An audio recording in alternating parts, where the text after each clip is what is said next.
আবু সালামা রাদিয়াল্লাহু আনহু বলেন, আমি এমন স্বপ্ন দেখতাম যাতে ভয় পেয়ে জ্বর ভাব অনুভব করতাম, তবে আমাকে কম্বল দিয়ে ঢাকতে হতো না।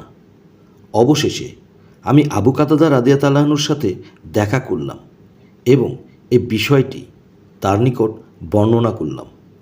তিনি বললেন, আমি রাসূল সাল্লাল্লাহু আলাইহি সাল্লামকে বলতে শুনেছি, সুস্বপ্ন আল্লাহর তরফ হতে আসে আর খারাপ স্বপ্ন শয়তানের তরফ হতে।